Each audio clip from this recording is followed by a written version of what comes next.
Hello, everybody. A very happy Sunday to you all. It is a pleasure to be joining you again in this freezing weather. Lots of snow in the country today, which is a very timely backdrop for today's topic because we are talking about the Romanovs, or the Romanovs, and the October Revolution. So a really juicy subject, rich, glittering imperial dynasty, brought to ruins with violent revolutionary overthrow, subterfuge, betrayal, lost treasure. We've got the palaces, princesses, and, of course, proletariat discontent. So, what do we make of the history? How does it affect us? Why should we care here in England? And with whom in this story do we sympathize? And I'd really like to do a balanced account today. I can see in the chat already we've got both our trad monarchists, but we've also got our staunch revolutionaries. So this is not going to be I'm going to try to keep my my fetishization of the imperial dynasty under control and be as fair as we can. And to answer all of these questions, I am, of course, joined by resident historian, History Bro, who has an excellent channel, so please subscribe, and has recently finished a really brilliant series on Stalin. So hello, History Bro. Hello, nice to be here. It's very nice to chat with you. How are you? Yeah, thanks for having me back. Yeah, no, I'm fine, thanks. Just looking forward to this, having a bit of a chat about the Romanovs, or Romanovs, however you want to pronounce it. Romanovs. Well, I've listened to a few documentaries this week, and that is how they tend to say it, but I feel like it's just too pretentious, really. Well, I've always said just in case there are any Russians, Yeah, me too. I wasn't sure if I get picked up by any Russians listening, but there we go. So I was trying to think how you and I actually got talking about the Romanovs, but I think we maybe just agreed it was a shared interest. Was that right? Yeah, I think just at the end of one of the last times we spoke, I just said, what do you want to talk about next? And I think you just mentioned it. I'm not sure why, but it is such a great topic, so massive. There's so much there, so many different interesting, fascinating events and figures there's so much to talk about. So, if we've only got a couple of hours, we have to sort of pick and choose a bit because I could drone on about it for forever, really. Oh, that's fantastic, though, because I did have a few people after I put up the advert yesterday say, well, what does this have to do with British nationalism? Which is a fair question. But, it seems I always find it fascinating that they've managed to maintain this, you probably could call it almost a commercial reputation and kind of affection on the popular public consciousness, at least. I know there are a great many films. It's a real industry, the Romanov industry. So I'd be quite interested to, despite the kind of gargantuan terrain of this subject, I feel like there's still a bit of an enigma in many ways. And I'm never sure whether I know the Romanovs as the brand or, it'd be really nice to get a more detailed, nuanced, as they say, understanding of the context and what to make of it today, which is why, of course, you are the right person to bring on. Thanks. So why don't we start? Obviously, despite over a century on now, they've managed to hold on a great deal to in the popular culture. They've managed to maintain their reputation, and ironically seems to get actually stronger and more nostalgic the more the years go on. So should we start at who they were? Obviously, this is the last of the Tsars, the family themselves. Is that a good place to start? Yeah, I think that thing you're talking about there, that this sort of rose-tinted view of this sort of poor family. It's sort of hard to avoid that. They are sort of a tragic figure collectively, or Tsar Nicholas II is really a tragic figure in so many ways.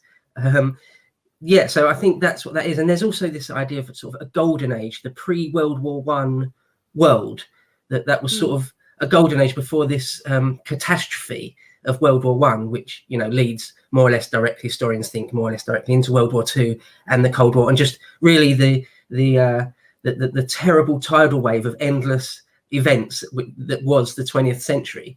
People look back at that, and it's hard to not see the pre-1914 world as some sort of rosy golden age in some ways. Of course, it wasn't on the ground for a lot of people, obviously. But it's easy, really easy, too easy, really, to look back at it like that. And so, of course, the Romanovs and Tsar Nicholas and his life examples par excellence of that. The way they lived in just really kind of insane opulence, and the juxtaposition of that with sort of the terrible conditions of untold millions of Russians. It's just everything dialed up to 11 there, all wrapped up in the story of the Romanovs. So I think that's why it's a lot of people look back sort of the armchair level of history and look back at them with some sort of nostalgia, perhaps not really taking into account sort of the nature of monarchy and autocracy and how that is, terribly unfair, whichever way you look at it. But if we dive into the details of it, we'll get into it. I mean, they did suffer. So no, are there comparisons to be made between? Is it similar at all to the kind of Louis XIII, Marie Antoinette type opulence situation? Is that a helpful way to think of it, or? Yeah, in some ways, of course, those parallels aren't brilliant, but in many ways, yeah, they were sort of closeted in their many palaces and protected, guarded from the realities in a great many ways. And it was sort of by design, though. It's sort of deliberate. It had been that way in the Russian court for hundreds of years, since the days of Peter the Great. The monarchs and the royal family and the court were kept, as I say, sort of closeted in their palaces, and sort of, deliberately kept away from the nastiness. So yeah, it's not really entirely their fault in some ways. Interesting.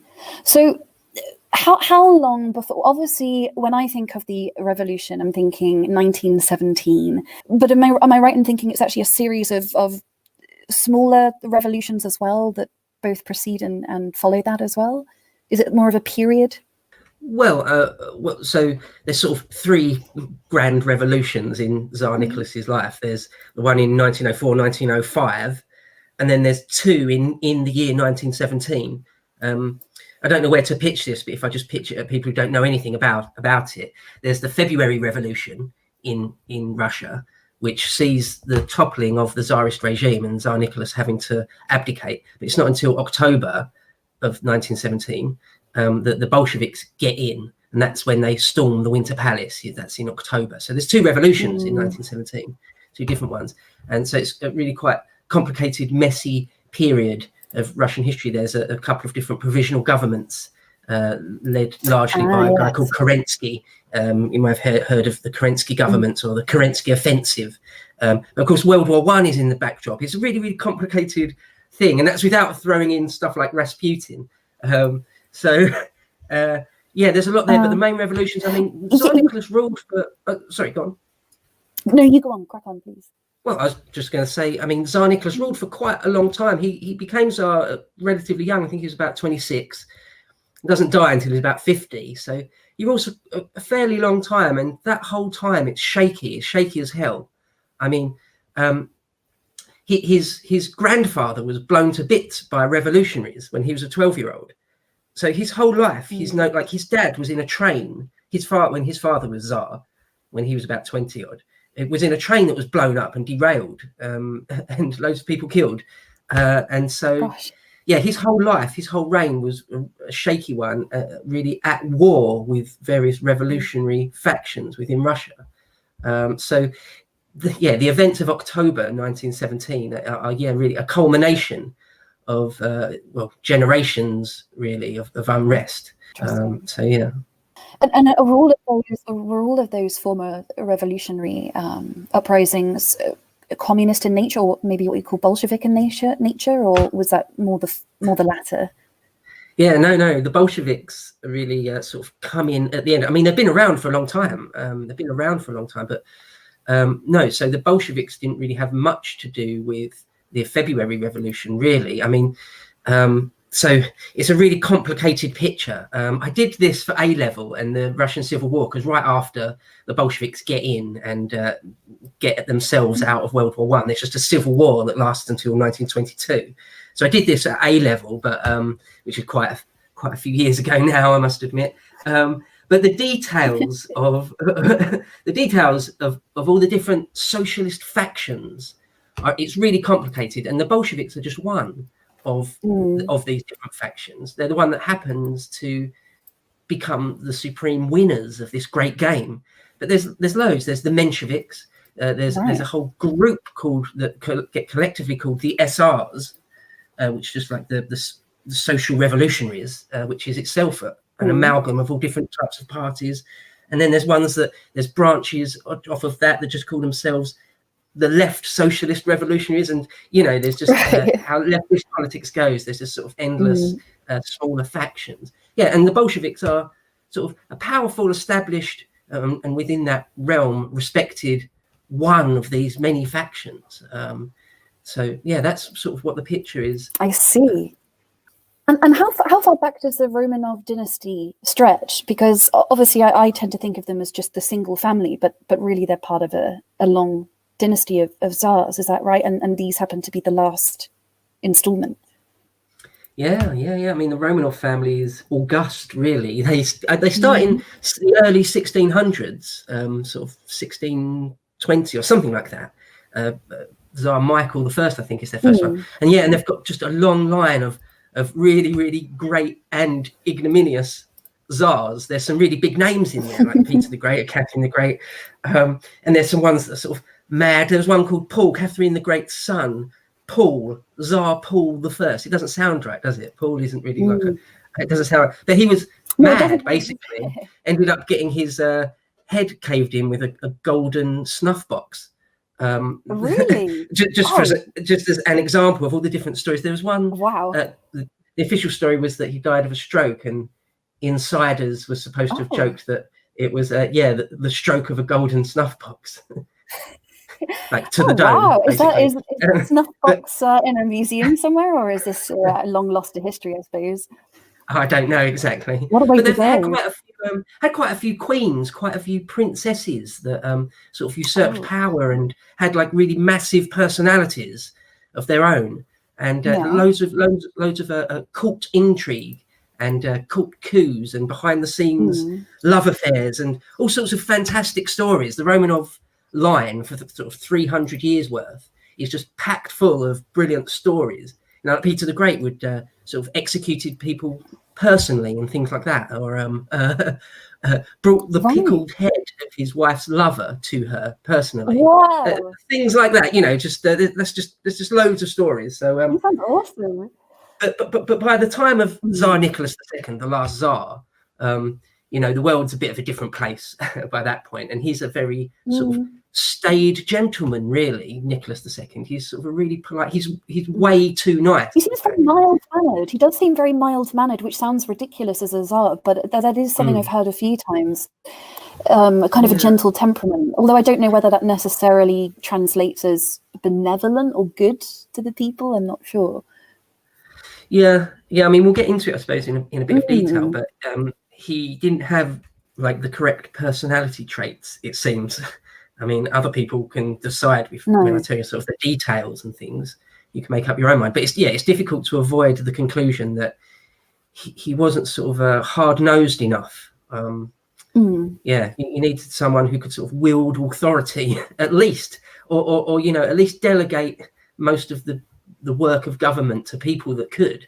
But if you get a really, really weak individual at the pinnacle of power, it can be a real problem.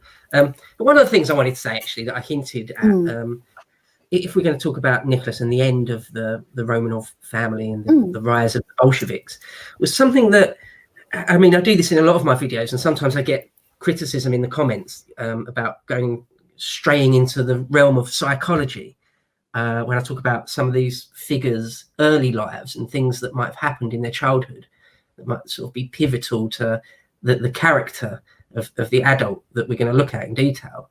And I think there's one you can't really avoid. Yes, that is something I mentioned to you, isn't it? What's that? Sorry. The kind of early life I think we talked about that briefly before it came on. I wondered if you could tackle that one for us. Well, there is one specific event which, he saw his grandfather murdered when he was about 12. Right. Okay. So if you can imagine, it's difficult to imagine because this certainly isn't my experience, but if you could imagine being born into a great family, like a very, very rich, very, very powerful royal family, can you imagine being born into that And not only that, you're not just a member of it, you're not just a peripheral member, but you're in the direct line. And you grow up in your earliest memories when you're sort of a 5-6-year-old or something. The earliest things you're told is granddad is the king. Your granddad is the Tsar. He's the ruler. He's the emperor. And your dad will be emperor after that. And after that, it will be you. I mean, imagine being told that when you're a little kid, you're 7, 8 or whatever, and that you've got to have that to sink in. So that's a difficult There's just no way of thing. conceptualizing that. Yeah. Yeah, a bit. But then when you're 12 and still, you know, that's young, isn't it? You're still a child at 12. You're still in your formative years. And granddad gets blown to bits. One day, just one day, in the palace, a bunch of soldiers bring in this half-destroyed body that's got only one leg, or no legs, really. One of the legs is certainly completely blown off. The other one is just tatters. And the rest of this torso is all burnt with innumerable blast marks and small wounds all over his face. And it's your granddad, the Tsar, has been blown up, and he's not dead. His guts are hanging out and stuff. It's terrible. It's the most gruesome thing. But he's not dead. He doesn't die for like another hour. And you're there, you see it, you know, and you're 12. And so that happened to him. So you can only imagine that left an indelible mark on his psyche in some ways. Well, yeah, I mean, got anything to mention about that? I don't know if this is an ignorant thing for me to say, but for me, it feels that Russia at this time was such a brutal landscape, and I kind of just imagine that regular violence and war and kind of general sort of low-level civil war seems to be constant in Russia. And I suppose it makes sense maybe at 12 years old, but I also wonder, he must have seen so much of that in his life as well. Kind of feels like part of the landscape, kind of regular violence. Yeah, another little footnote to say perhaps about that is that the team of assassins that did that, I think they were called the People's Will. That was their name, and they were socialists, leftists, revolutionaries. And it was actually a suicide. There was 2 different guys with bombs. One tried to blow up the carriage that the Tsar was in, and it sort of failed. And the second guy did an actual sort of suicide attack, blew himself up, ran up to the Tsar until they were right next to each other, and then blew both of them up. But one of the guys they arrested who didn't die at the scene, who was a member of the People's Will, which they caught him and arrested him, put him on trial, he was found guilty and then hung, was actually Lenin's older brother.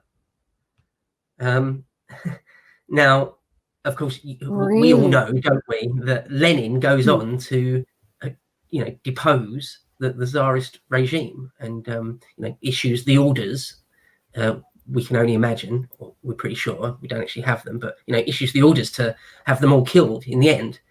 And so, you can see some sort of grand revenge story playing out there. That Lenin, the young Lenin, he was only sort of a schoolboy or sort of in his late teens or something like that when this happened, when his older brother, the revolutionary older brother who he idolized, was hung by the Tsar, in his mind, by the Tsarist regime anyway. And he eventually, all those years later, gets his own back, and it's sort of, things come full circle in a sense. Interesting.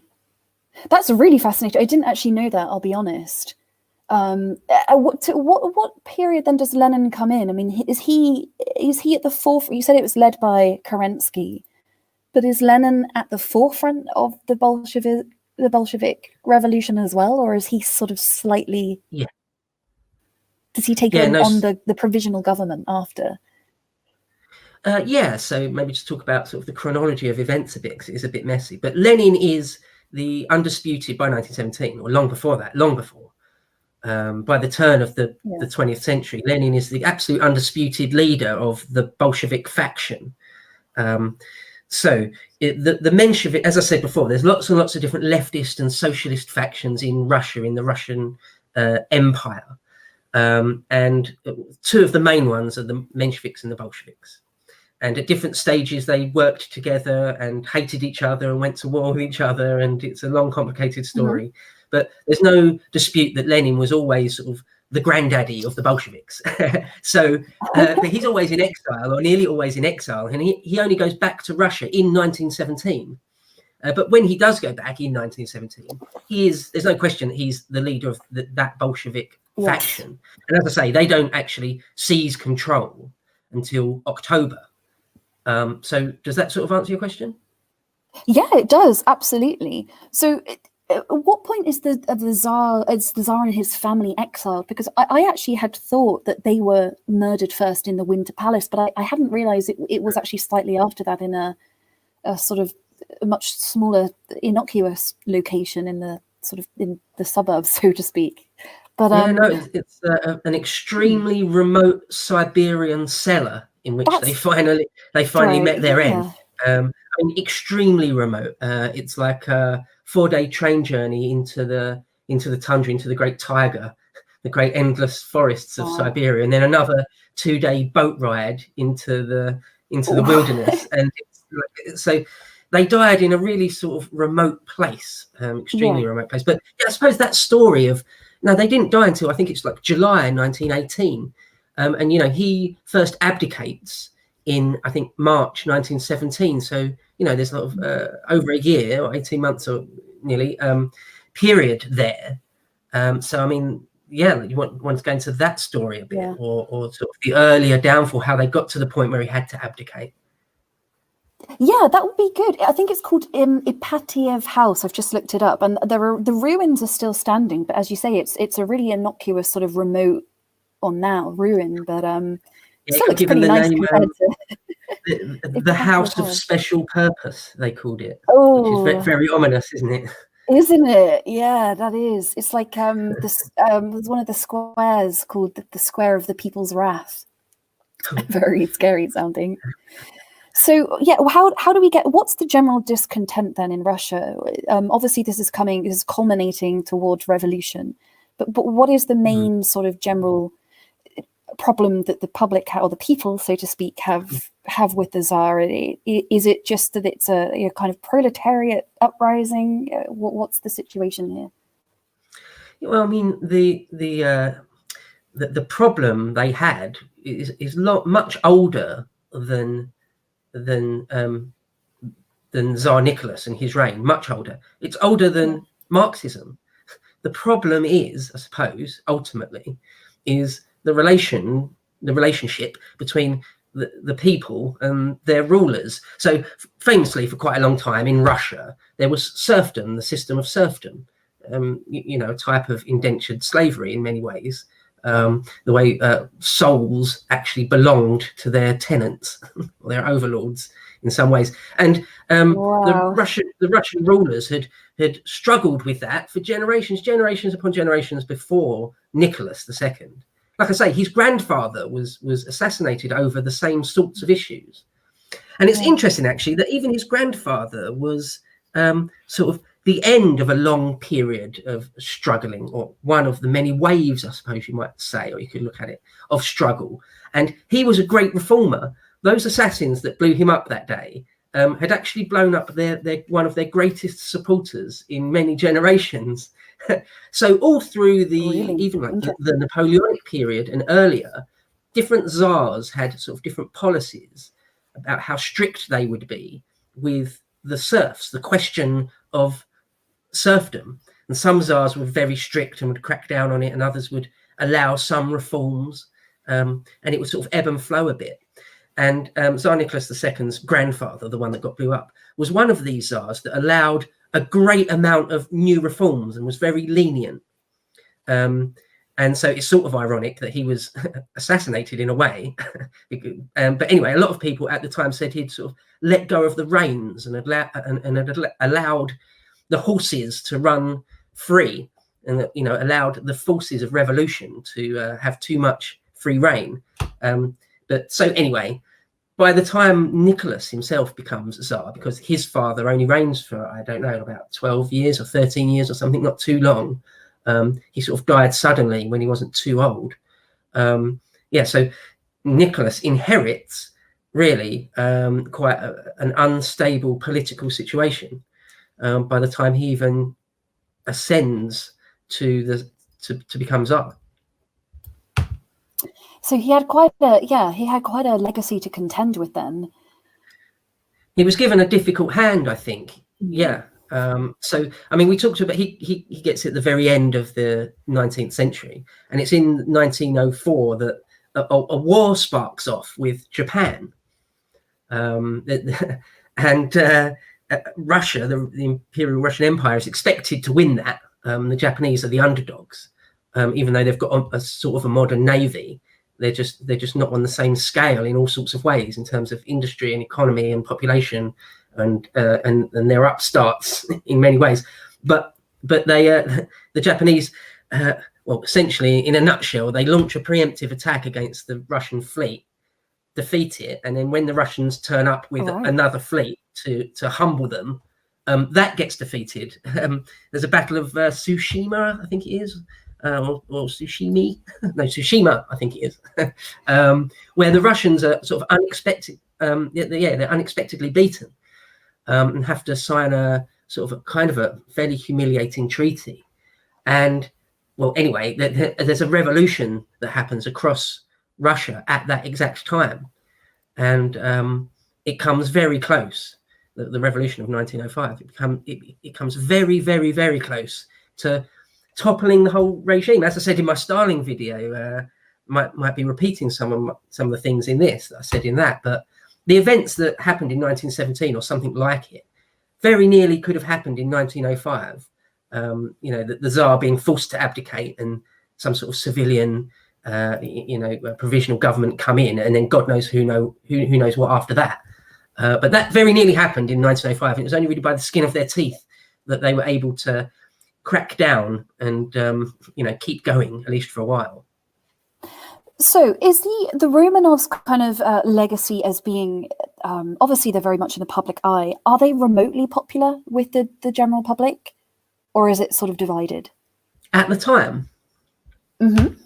Well, that's a difficult question to say. There's so much footage of them, it seems the eyes of the world were on them. Yeah, it's difficult to say because there's so many layers of it's difficult to say. But I suppose one thing I would point to, if I'm trying really sort of desperately trying to be even-handed, is when you did have the Civil War after 1917. As I say, there was a civil war for a few years, and there was a pro-monarchist faction, a pro-monarchist army. Just big chunks of the army and the people, sort of the whites, the white faction, or sometimes they were called the Octoberists. There was another faction called the Octoberists, the sort of imperialists, pro-monarchist types. Yes. And they, fought on for many years without any leadership from an actual royal family. So I think you could point to that and say that they couldn't have been completely despised by everyone. If you want to, some people might want to try and paint the picture that they were completely despised by everyone. They were just sort of these Marie Antoinette figures in their palaces, and that everyone despised them. Well, I don't think that's the case. I don't think that can be the case. That they would have had lots and lots of vested people. There would have been lots of people with vested interests that would have supported them or liked them for all sorts of reasons. I mean, it's a huge country, the huge population. When you're talking about a few 100 million people or something in that ballpark anyway, you're going to have people at every end of every spectrum. I mean, just the real reality of history when you delve into it, it's just a complex mixture of things. Well, I suppose the reason I ask is because I was curious. Obviously, it seems obvious to me that for the Bolshevik Revolution to have taken place and been successful in its aim, there must have been quite a substantial momentum behind it. And you mentioned the white. I think he said, was it the White Army and the Red Army? The sort of these two warring factions. I wasn't sure to what extent was this given a great deal of popular support, or was it just as you might say, like a complete takeover by the Bolsheviks and a minority of very powerful peoples? I wasn't sure. Well, what are you talking about there exactly? Because sort of the Red Army versus the White Army with the Green Army and all these factions, and that's sort of the Civil War from sort of 1917 to 1922 period. But if we're just going to talk about the revolution, the Russian Revolution of 1917 in October, like how much popular support did that have? It seems in the cities anyway, the Bolshevik movement had massive popular support among urban workers. It seems. I mean, you know, let's be completely honest here. Put your sort of historian's hat on. It's difficult to trust all the sources because of subsequent history and the Soviet period.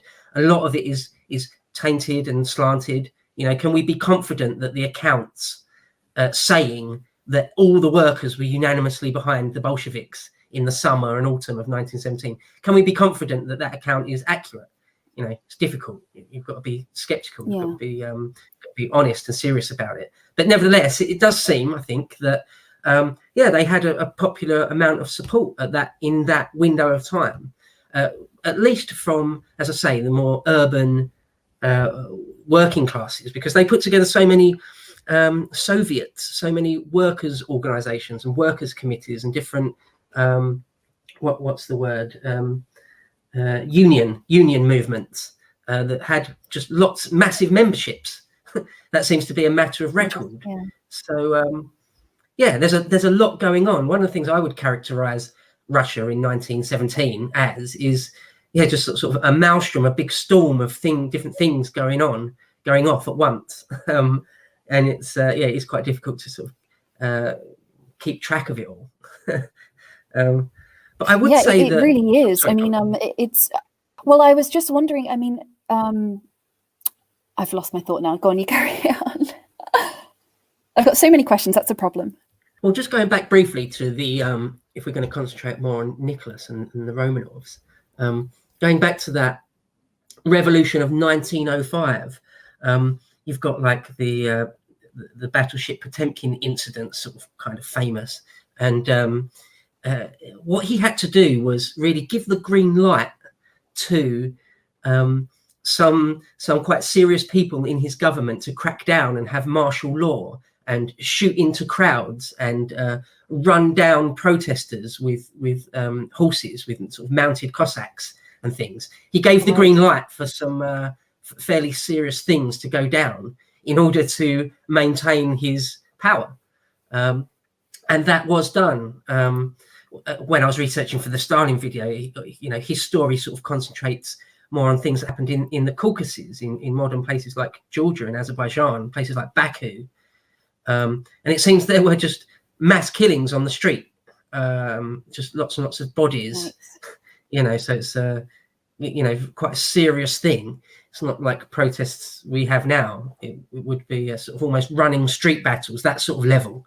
The protesters would make sort of workers' battle groups and things. But so anyway, the Tsarist regime, the Tsarist faction, is ultimately successful, though, in 1905. But of course, you're sort of, it's rocky to do that. It's a rocky road to just use main force to put down your enemies, isn't it? Because you're going to probably always be forced, unless you utterly annihilate them, you're going to be forced into that situation again at some point in the future, probably. And the Tsar was forced to make lots of concessions as well, to sort of give up his supreme power as an autocrat. I mean, him and his immediate successor, his immediate predecessors, were not really true autocrats, you know, in the sense that their word was law. But at least on paper, they were autocrats. You know, they're a type of king. But he had to sort of give up that power. And there was a Duma, which is a type of parliament, I suppose you could say. The word parliament, our word, as we know, a parliament, it's not exactly the same as that. But a parliament-like body was set up to sort of help him rule. And so I think it's fair. I've seen historians say, and I totally agree, it's kind of an obvious thing to say, I suppose, but it's fair to say that Nicholas's rule, you can really look at it in two halves. There was the days before that, his rule before he had to give up a lot of his power to this Duma, and the second half, everything after that, because it was sort of a sea change, you know, a gear shift, it's a sort of a different thing.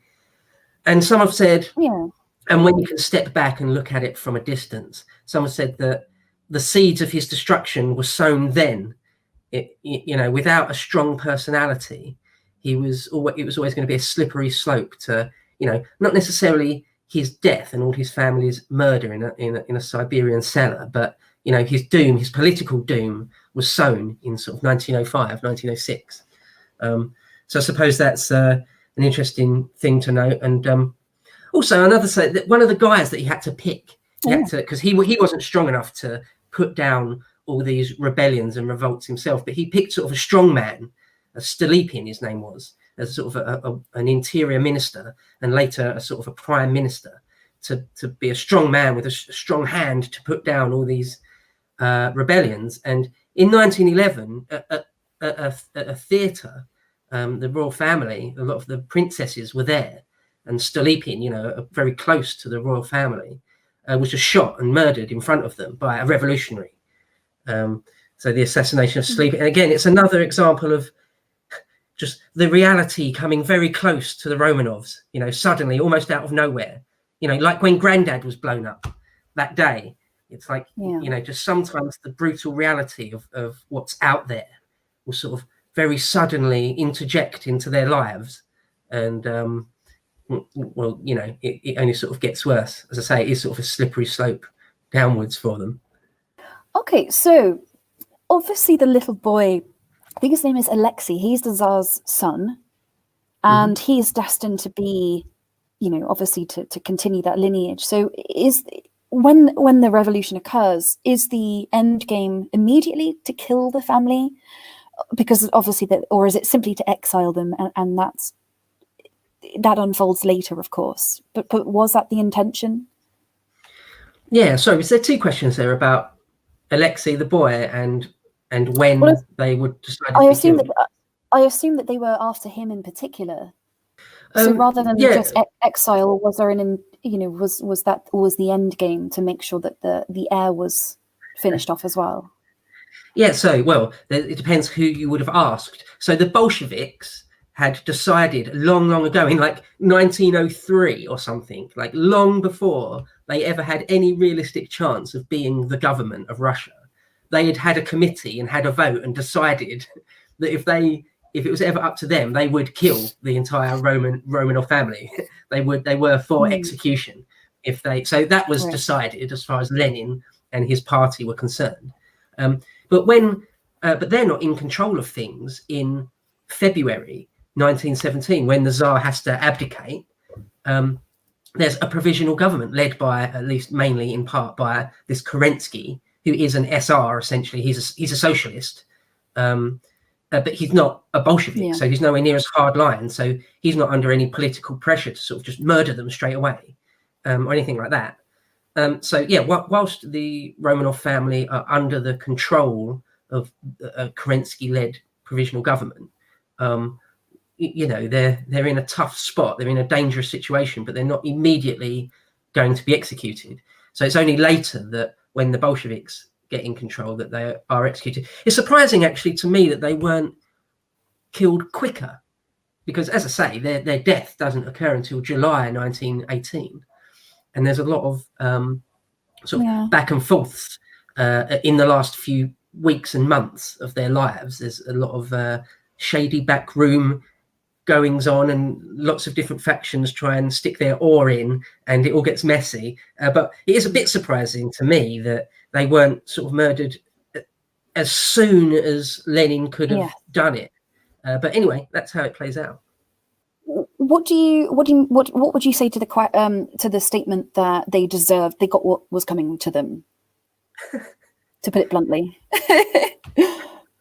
It's a bit harsh. I would make the distinction between the people that were innocent or not. So, for example, those girls, they're sort of innocent, really. They didn't choose to be in that family, and they never ordered the exploitation of any works. I mean, sure, they took advantage of wearing pearl earrings and having diamond encrusted everything they wanted, but it's not their fault. I mean, Tsar Nicholas II and his wife, I don't have all that much sympathy for, although I do have some. I don't want anyone particularly to be murdered, unless you're, like a real evil character, like a Ted Bundy type serial killer. I don't particularly want anyone to be murdered in a basement. So I think that's a bit harsh to say that they got what they deserve. Especially, I think of them much more as tragic figures.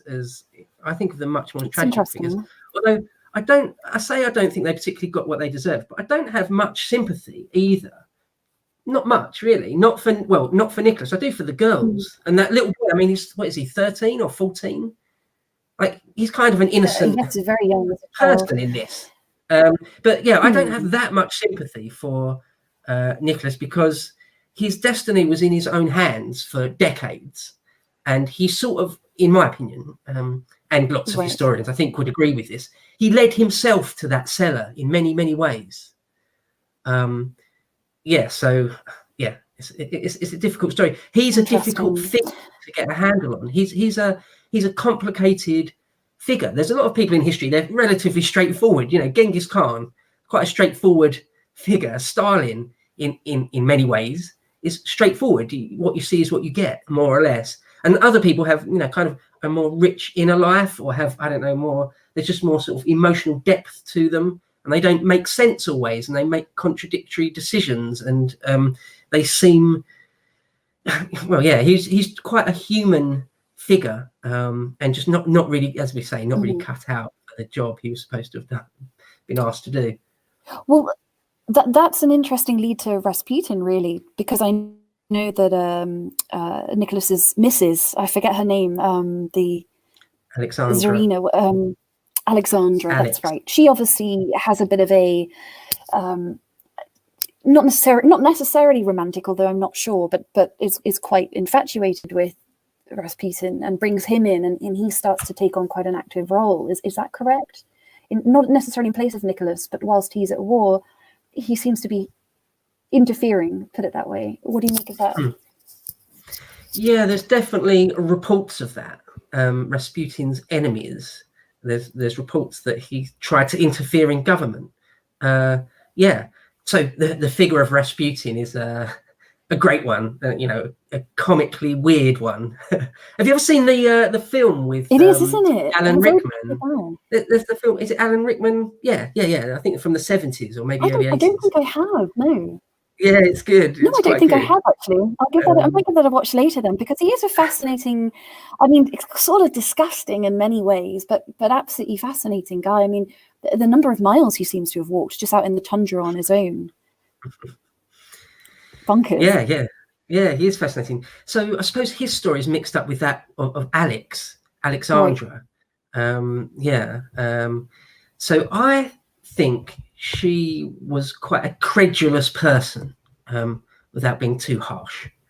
I think she was a little bit dumb. She was well, how can I put it? She's a bit gullible, maybe. Yeah, gullible, credulous. Yeah, she was. She believed in some strange things. She was. She was heavily religious, but to the point where she believed in miracles and icons and things like this, and sort of holy men and prophecies. Yes. She wasn't actually raised to be Russian Orthodox, but if you ever want to become the queen of Russia, you have to by law convert to Russian Orthodox. And Nicholas and the whole family were really quite spiritual and religious and devout, and so she sort of adopted that, and she was very, very Christian before that anyway. So anyway, she believed heavily in the tradition of Russian Orthodox holy men. Okay, so there's this tradition in Russia that they're able to sort of have various powers of predicting the future, and like the laying on of hands, to the healing hands, things like this. Okay, sorry. So like a soothsayer, is that what you'd call him? I suppose that's one word. That's one word. Yeah. So anyway, this Grigory Rasputin was supposed to have been just renowned in his remote. I think he came from way out Siberia way. I think originally he's quite remote. He was just known in his locality from a child almost to have this sort of this crazy charisma about him. sort of shining bright eyes, bright blue eyes, was it? Or just he just had you know, some people have just got kind of a crazy, like a charisma or a personality, a shining light about them, and it's difficult to deny. You know, like some movie stars or rock stars, I don't know who you might say it about, but he seems to have had something about him where people would sort of just fall into his sway. He just had a great sort of gift of the gab as well. You know, some people are, I don't know, they're just magnetic. And those people also, which is like unusual because you say some people hate it. They just see straight through it, and it's like disgusting to them. And some people buy it and go along with it all. You know? He's sort of funny to me because he's so dirty looking and quite frightening looking, really. But he evidently was quite a magnet, especially to get as close as he did to the royal family. And I think she let him babysit the girls and everything. So that's always really remarkable to me because he looks so obviously like a complete chance. Yeah, no, that was part of his shtick, was to be this sort of big holy man in dirty robes, because he'd sort of taken a vow of poverty or something along those lines, although not that, because he's also famously revelled in food and drink and anything else he could get his hands on. But yeah, this sort of shtick of being a holy man, if you hadn't guessed, I don't buy any of it. I think he's like some sort of Russell Brand figure, just a chancer, just saying and doing anything. He looks like it. He looks like it. Yeah, just to sort of just riding your luck at all times with this sort of endless, almost just the gift of the gab thing, and enough people will go along with it, and hopefully you sort of catch someone high up that's rich and powerful, and you take it from there. I think that's all it was. And yeah, he was supposed to have been very scandalous, sort of pinching the bum or pinching the leg of the princesses or duchesses at balls and things like that. And there's stories of him sort of exposing himself drunkenly. But it's sort of such extreme behaviour, you know, in a royal court, that it was taken with, you know, like a jester. You know, sometimes in medieval courts, a jester could get away with an extreme act of rudeness in front of the monarch or the king or something, and they could get away with it because they're the jester. They're sort of the designated individual that can do something kind of outrageous, and you're expected just to titter at it rather than have his head chopped off. So Rasputin sort of had that thing going for him as well. One of the things that I was reading just the other day is that he didn't actually spend a massive amount of time at court. If you look at sort of just the records, just the sheer fact, it wasn't that he was sort of there constantly. But what you hinted at there, which is probably one of the main things that led to his killing, his assassination, was the accusation that not only was he maybe had a slightly too close relationship with Alexandra, but that he was actually getting involved in government, and that really wouldn't fly. That's really not cool. You know, something's got to be done at that point, because after World War I started, and at some point along the line, Nicholas, the Tsar, appoints himself as commander-in-chief in the field of the Russian armies and goes off to the front. And he leaves his wife, his sort of kind of hated wife, back in St. Petersburg, Petrograd, the capital. It's not Moscow, it's St. Petersburg. He leaves her behind as a type of regent, sort of in control of government in many ways, supposed to be doing the business of government in some ways. And she's kind of obviously a bit inept, just nowhere near up to it. And yeah, there's stories of she sort of lets Rasputin sort of pick senior posts within government, and, you know, pick which general gets to go which place and things like that, you know, quite serious decisions.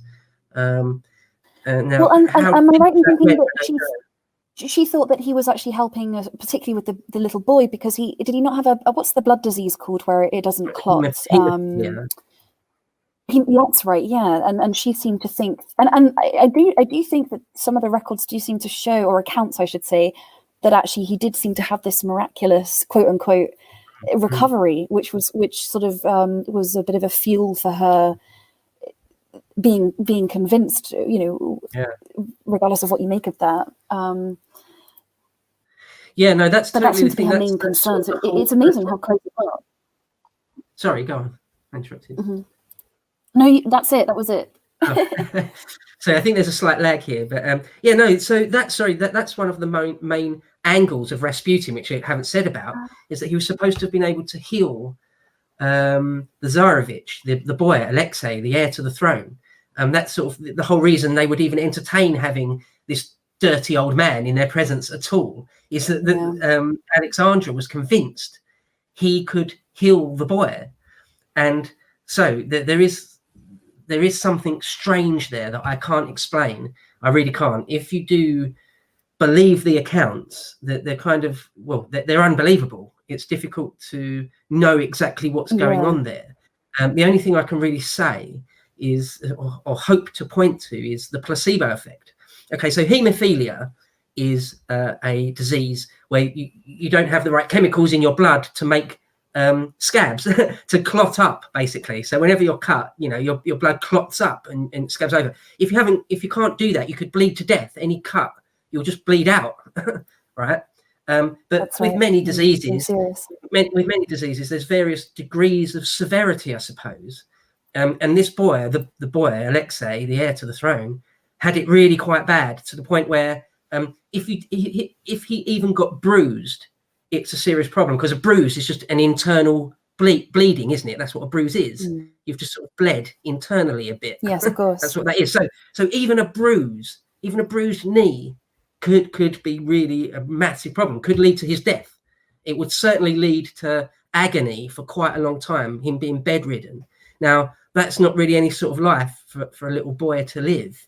That's sort of... especially it's a real disability. Of course. Yeah. So it's an actual sort of disability. And they knew even then that it's a hereditary thing passed down through the female line. So she knew, Alexandra knew, that she'd given it to him. It actually came from her grandmother, the Queen Victoria, our Queen Victoria. It came down through that line. Right. It's a footnote of history, really. Because this Alexandra, condition to have. Yeah, really bad. And I mean, even when he was a newborn. And the other thing, he had this haemophilia really quite so badly that sometimes he could just bruise out of nowhere as well. So it's already a terrifying condition, and you don't even need to sometimes even knock yourself or have any sort of accident. He could just wake up with like a bruise on his stomach and nothing happened. And yet now he's in sort of a terrible position. And, that would happen sometimes. So he's really delicate. He's this really delicate boy. It sounds such lunacy that, well, obviously being the heir, of course, is I mean, his mother must have had him wrapped up in cotton wool. Is there any account of what Nicholas and what his feeling about Rasputin was? Yeah, he didn't really like him particularly. He didn't hate his guts, but he didn't particularly like him. I mean, he's like this dirty guy that sort of flirts with his daughters and wife. But yeah, as I was just about to get onto, his apparently miraculous ability to heal Alexei, where he would, I mean, the accounts are that he could literally stand over him and like say a prayer over him, and the boy would almost immediately say, "Oh, the pain isn't as bad." And you could put that just down to a placebo effect, perhaps. But then the bruising would actually subside. So it's like, what the hell is going on? Who are these accounts written by, though? Are any of these sort of doctors observing, or are they mostly coming from the Tsarina? Yeah, exactly that. Well, we've got the letters. Famously, we've got lots of letters back and forth between Alex and Nikki. Lots of those survive, and lots of his letters to other people, to his mum. He wrote lots of letters to his own mum all the time, which I think is an odd pathology for a guy in his 40s to be sort of. Well, anyway, there's lots of letters. He's got enough to be getting on with. But yeah, there's from the doctors themselves who had a vested interest, who really, really didn't want Rasputin to be able to have this power, to have this sway over the family. It was in their interest for him to be a fake and a fraud. And they say, no, he did seem to somehow miraculously heal him. Now, I can't explain it. I just don't know. There's one story, actually, where he's really quite bad. He did have a knock. He was getting into a little rowboat or something, going out on a little rowing expedition, Alexei, the heir to the throne, and he sort of fell or stumbled in this rowing boat and bashed his hip or something, or his leg. And anyway, he was bedridden in terrible pain. He thinks he's going to die. Everyone thinks he's going to die. He's in terrible terrible pain, and the doctors can do nothing, and the swelling and bruising just keeps getting worse and worse and worse. And Alexei himself is saying the most terrible things, heartrending things, like, you know, when I die, mother, can you make sure I have this sort of headstone and stuff? I mean, just heartbreaking. And the doctors can do nothing. And Rasputin is sort of out of favor at that time. There'd been a scandal of some dirty pictures that had apparently arisen of Rasputin. And he was completely out of favor and was living in exile out in Siberia. And they got him on the phone, or they got him on the wire or something. And he said, don't let the doctors touch him. He'll be all right, and I'll be there in 3 days, or something like that. It was a missive to that effect. Don't let him stress too much. Don't let the doctors near him, and I'll be there soon. He's going to be fine. And apparently, miraculously, it worked. His pain started to subside, and he recovered from this episode, this like clearly life-threatening episode. All accounts agree it was life-threatening. And Rasputin seems to have cured it by a telephone, by wire. That's how powerful you could do it from Siberia, even. I must admit, that is fascinating. Yeah, I'm interested to read more on this, actually. Well, that particular account, I've actually sort of paraphrased from Dan Carlin, Dan Carlin's Blueprint for Armageddon. I don't want to take complete credit for that. But it is a great story, though. I mean, a really great story. But of course, that did give this Rasputin lots of power. I mean, he's sort of a de facto ruler of Russia in some ways. That was one of the things his enemies leveled against him. One little anecdote was that he went out in the street and sort of pulled his robes up to expose himself and said, "This is what rules Russia," or something like that. You know, just complete irreverence, just absolute drunken, sort of insane irreverence. And so that's going to get the backup. If there's any sort of establishment, any sort of deep state, if you like, to use modern parlance, if there's any sort of deep vested interests of an establishment in Russia, they're going to want this guy dead, right? They want this son of a bitch in the ground, you know. And so he does get his come up. Really, isn't it? Yeah, massively. Apparently, even the Russian press at the time did say, you know, did point out that what an embarrassment this is. Sorry, go on.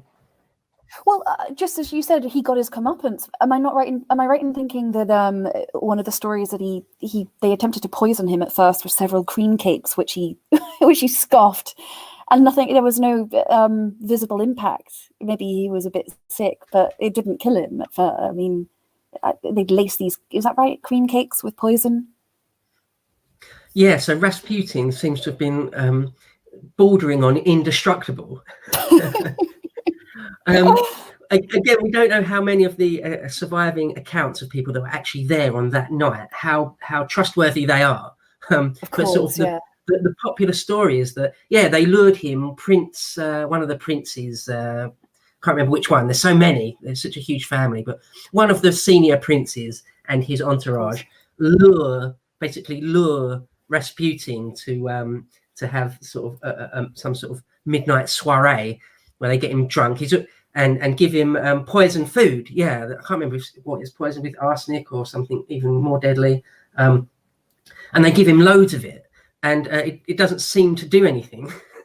And one of the things Rasputin is supposed to have been able to do, along with all these other sort of powers to lay on hands and to predict the future and to sort of make people do what he wanted, you know, to have this power over people. One of the things apparently he could do is have just an incredible tolerance for drink and other narcotics. He could just drink and drink and drink and drink, one of those people. And so when they give him all this poison, it just doesn't really seem to do anything. I think maybe one of the accounts says he was a bit groggy, but he should be dead like 3 times over the amount they give him. Is there also... Sorry, go on. So an account of when they shot him and put him in a... Did they shoot him, put him in a sack in a river, but there was some sign that maybe he even temporarily survived that before... Is that right?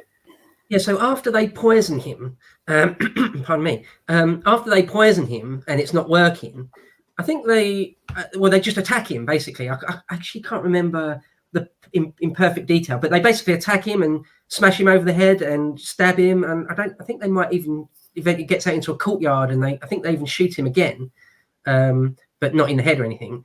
And then, you know, that should be enough to kill him. But then he's not dead still after being shot and stabbed and beaten and poisoned. And so I think eventually someone does go up to him and put a bullet point blank through, like, between his eyes. Which all the serious historians, I think, say he was dead at that point, surely.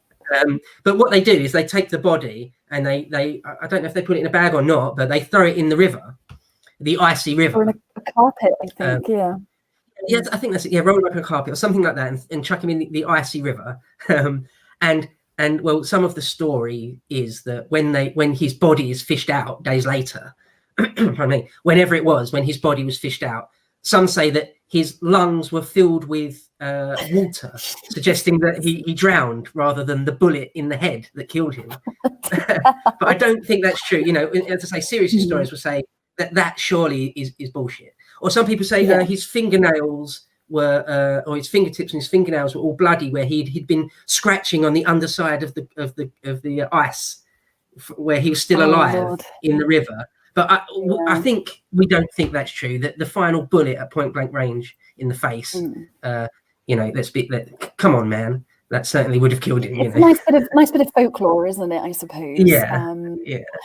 Okay, so what about let's go back to the Winter Palace, and this is obviously like the kind of iconic imagery of the actual revolution. I think comes from the 1928 film, which is the 10 Days That Shook the World, which is like a sort of reenactment.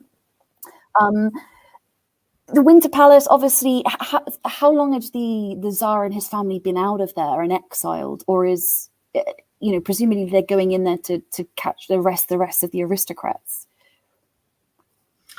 No, not really. I mean, it's largely symbolic, that Winter Palace. So the Tsar and his family, and like I say, he'd abdicated months ago.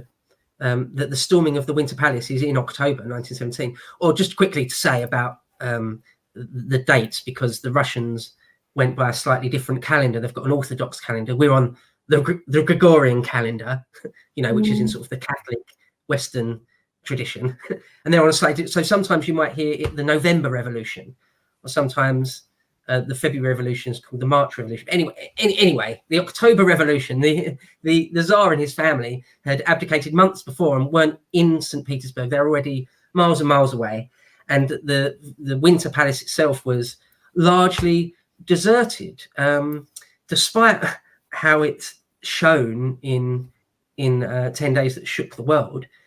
People that were actually there said that the Winter Palace was only being defended by boys, really, cadets, and that as soon as the Red battalions stormed it, just immediately surrendered, just put their guns down. These were, as I say, sort of cadets.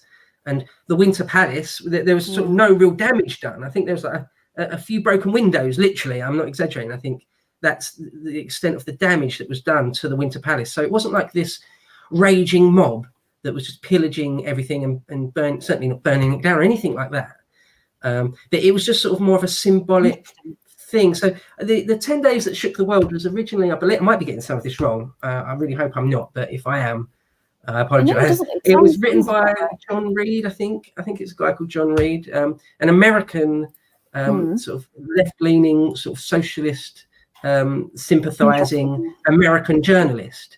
He wrote the book sort of straight after it happened. He was there. Yeah, this is a very triumphant, if I'm getting this right, kind of account, isn't it? Yeah. It's not sympathetic, the account at all. No, but yeah, like I say, there's an element of triumphalism to it. And I think the reality of the storming of the Winter Palace was actually quite low key, or relatively. I mean, it's a revolution. There's loads of stuff going on sort of nationwide, of which that was just one part. But the later Bolshevik propaganda machine just really loved to play it up. I think that's more what we're dealing with here. Yeah, it interests me. There seems to be a great tourist market actually for the Romanovs. I'm not sure how much of that is just, you know, tourism industry, or there's a genuine longing and affection from some parts of the Russian Orthodox kind of, you know, culture that does have a genuine affection for it. I'm not sure. What do you think? Well, I don't know about that. I'm sort of loath to give an opinion on that in a way, because I just don't know. You know, like you're raised in a certain tradition. Like I'm raised in the English tradition, really. You know, I sort of can kind of just instinctively know what it might have felt like in some small way to be involved in, say, I don't know, the Lancastrian and Yorkist Civil War. I can sort of put my mind into the minds of those people. But to do that for Russian history, I just don't know. I wouldn't feel confident It's almost giving. Sorry? It's almost impossible, isn't it, really? Yeah, well, so of course we've got the unspoken thing here is the Soviet experiment. We know in 2020, don't we? We can look back that there's this Soviet experiment from 1917 until, you know, Gorbachev and the fall of the Berlin Wall, I suppose you could say, in 1989 or something. So there's this whole thing that we can look at, you know, including obviously the terrible, sort of sickening Stalinist period.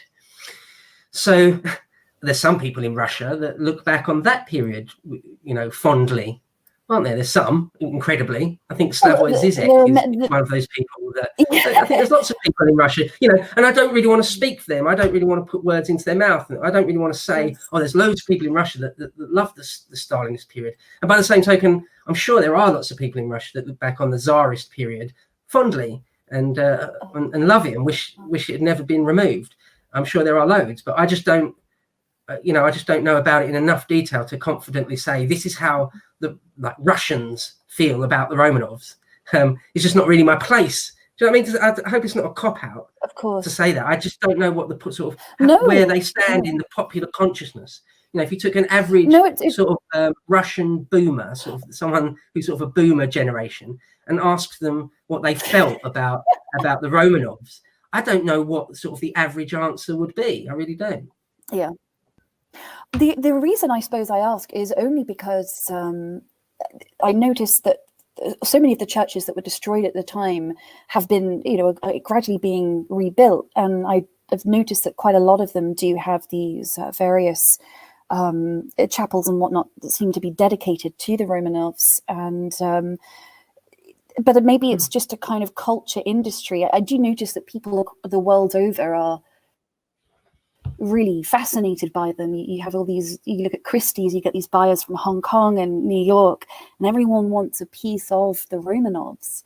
And it's hard to always pin down exactly what that is, whether it's like a kind of national longing for glory days, our own version of colonial nostalgia, I don't know, or whether it's because what came after was so bleak and profoundly, you know, the profound suffering was so extreme that maybe it just seems preferable in comparison. It's very difficult to say, isn't it? Yeah. I'm not sure. I mean, I haven't really, I don't think I've really noticed sort of any sort of revivalist movement for the Romanovs, but you can find people that are interested in anything. I mean, you can get T-shirts with like a print of Mao on it, for example. So true I suppose it doesn't really matter how sort of good or righteous or anything you were. There'll be some fanboys out there for almost anything. Well, so the revolutionary aim, would you say, to any extent, despite the great suffering that came later, to any extent, was that successful in what the Bolsheviks were hoping to, you know, to bring about? Were they partially successful in erasing the kind of serfdom and whatnot at all? Well, specifically serfdom. Yeah, I mean, okay, so one of the things that sort of famously or cliched, if you ever had to do GCSE history in this or something, or A-level history, was that Lenin offered peace, land, and bread. That was sort of his promise to the people. So let's remember, and we're talking 1917, World War One. We've had a few years of horror, of the horror of World War One, and from the Russian perspective, they got pretty badly trounced in World War One. Really, kind of humiliated repeatedly in World War One in various ways.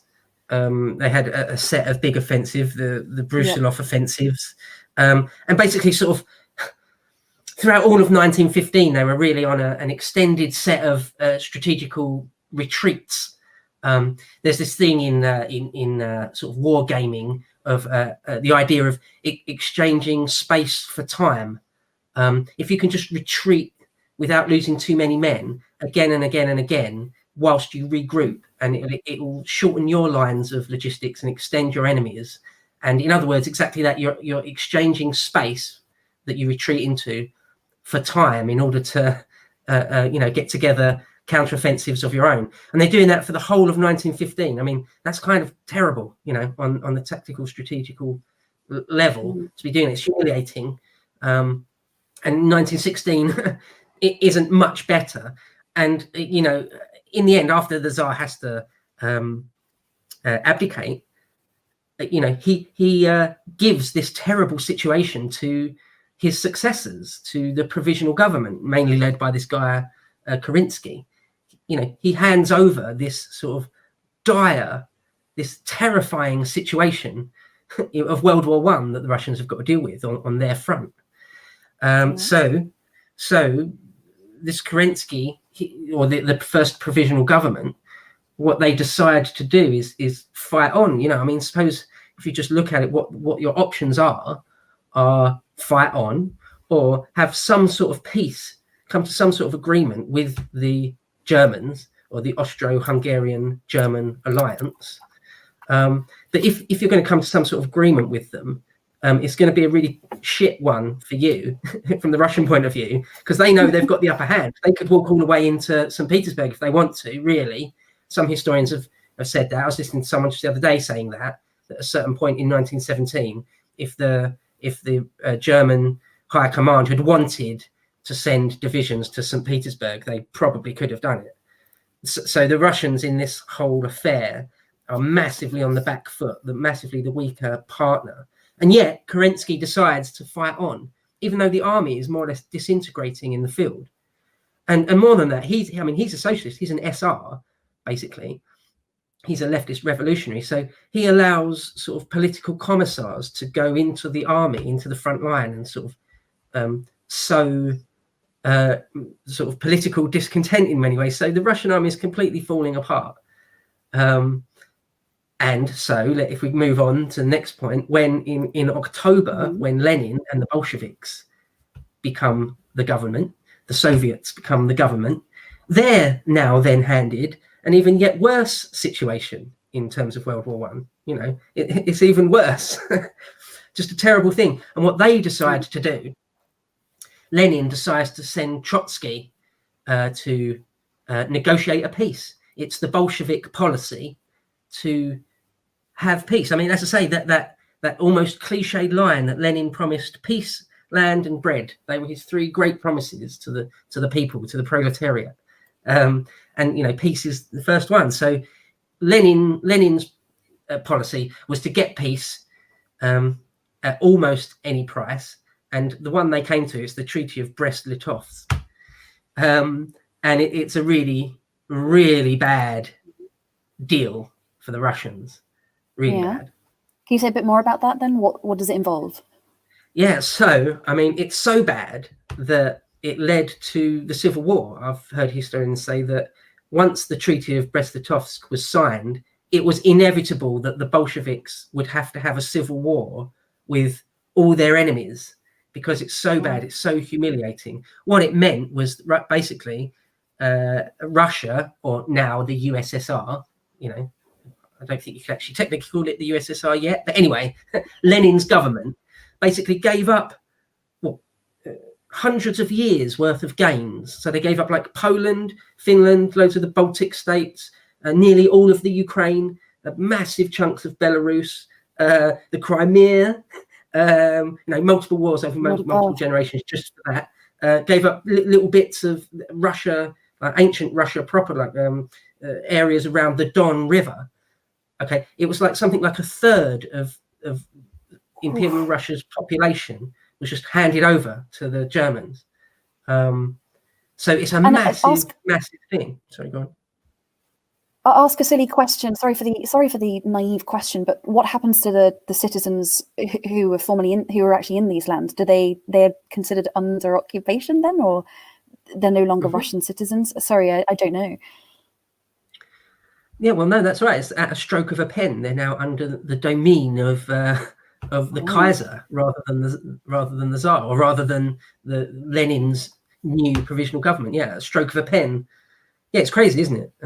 Of course, it didn't last long, because it was only a year or more, slightly more than a year, before the Germans themselves were completely defeated, and the map would have to be rewritten again. So, yeah, the story of that part of Eastern Europe in the 20th century is just such a harrowing, sad tale of a back and forth of just almost like an endless waves of catastrophe pouring over them.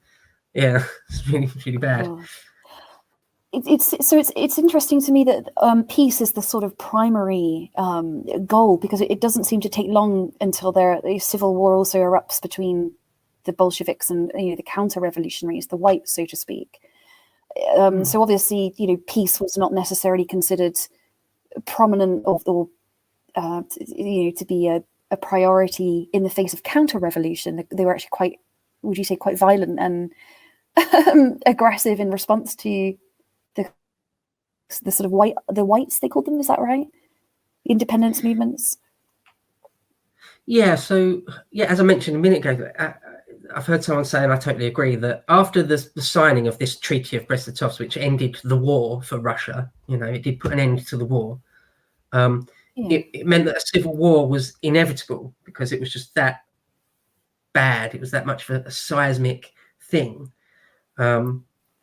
And that war lasts until like 1922, before the Bolshevik faction, the Reds, the communists by that point now, they called themselves the communists to sort of thoroughly distinguish themselves from Mensheviks and some of the other sort of quite similar socialist movements. There's sort of the Red communists versus all sorts of enemies. There's got sort of some of the foreign powers sent armies, the English and the French and the Americans at least bankrolled some armies inside Russia during that period. But you've also got the Greens. There's sort of this Green faction was sort of neither monarchists or constitutionalists, and certainly not Bolshevik.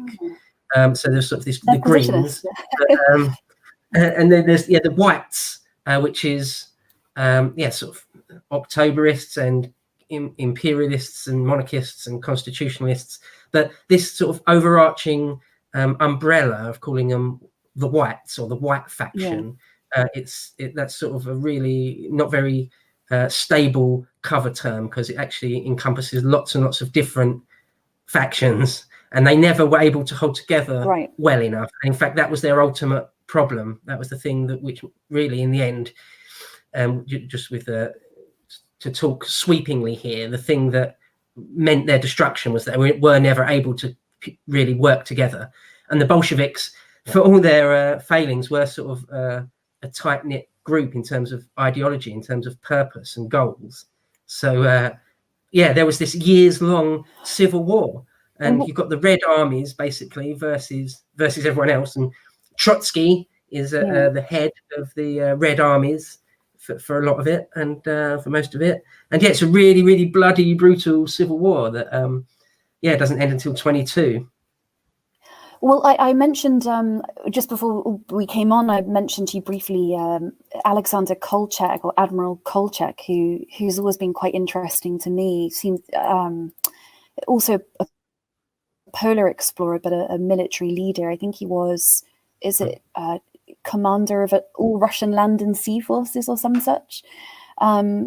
He seems to have had quite a big role in the kind of counter-revolution to communism. Do you know much about him or his army? Yeah, a little bit. I mean, he was one of the main boys, wasn't he? One of the main faces. I think for a while. Well, I don't know a fantastic amount, but I know a bit. I mean, he was the international. The international community didn't want to recognise the Bolsheviks for quite a long time.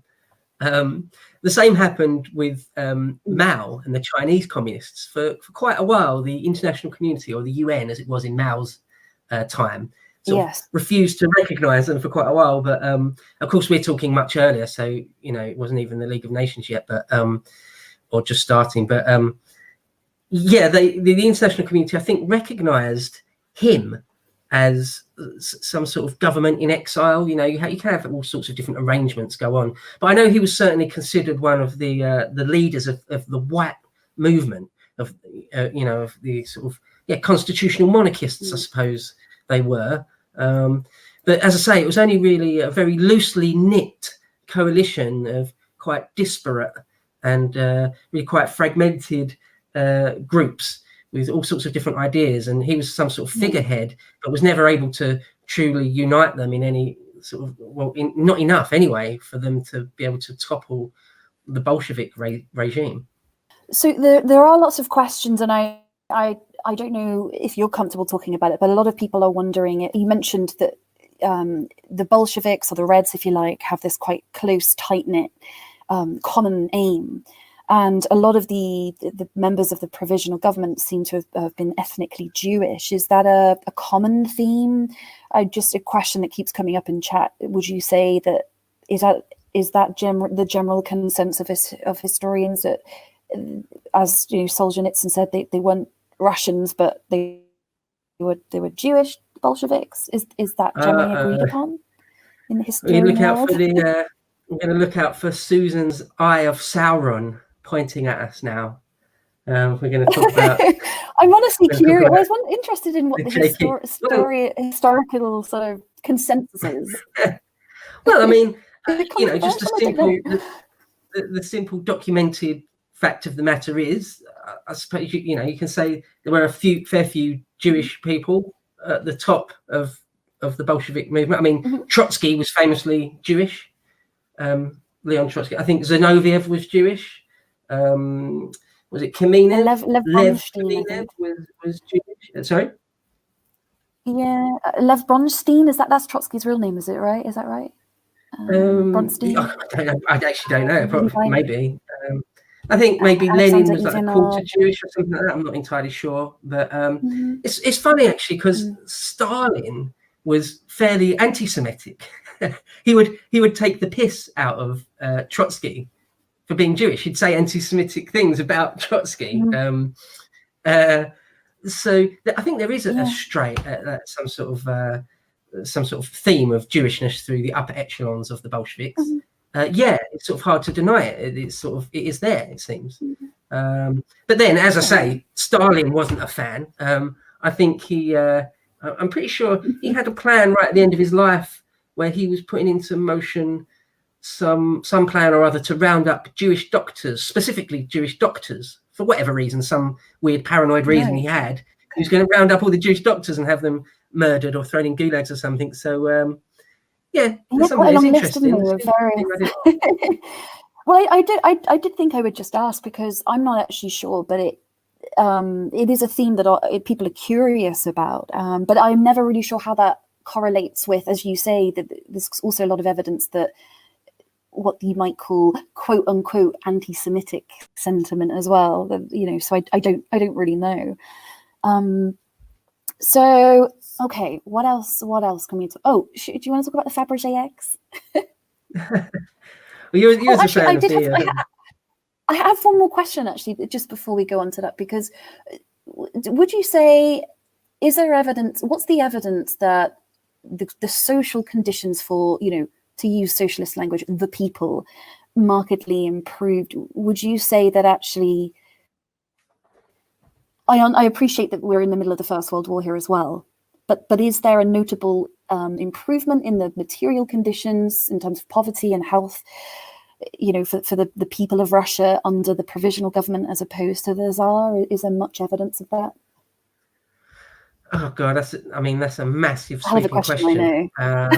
It's difficult. It depends, doesn't it? I mean, so you're saying, was just the living conditions for sort of your average Russian peasant better under the Soviet system than under the Tsarist system?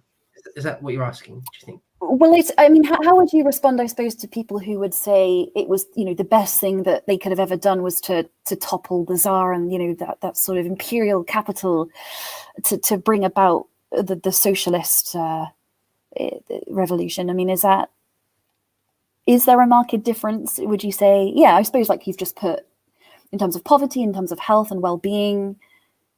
Yeah, well, I would say the socialist experiment was largely like a disgusting failure.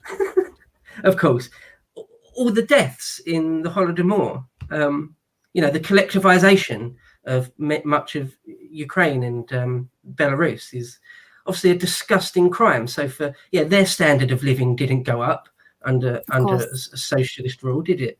So no, anyone who's trying to make that argument, of course, it depends where you lived, doesn't it? If you didn't live in those regions that were directly affected by it, if you were a reindeer farmer up in Siberia, you might have barely known that there was a change of government over the decades. Who knows? But but if there are people that are trying to argue that in general, as sort of some sort of average, that the plight of the average Russian was better under communism. I wanted to be fair because I wanted to be fair, just because I knew there are some people in chat who are more of a revolutionary temperament. So I thought I would just put that to you.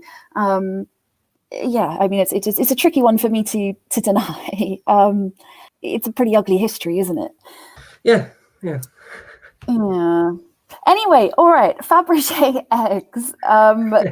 Okay, so this sounds like a very decadent change, and I obviously, we're talking about now the material wealth of the family, but what I find what got me thinking about these eggs is that obviously they're very beautiful, gorgeously crafted, and really notorious the world over.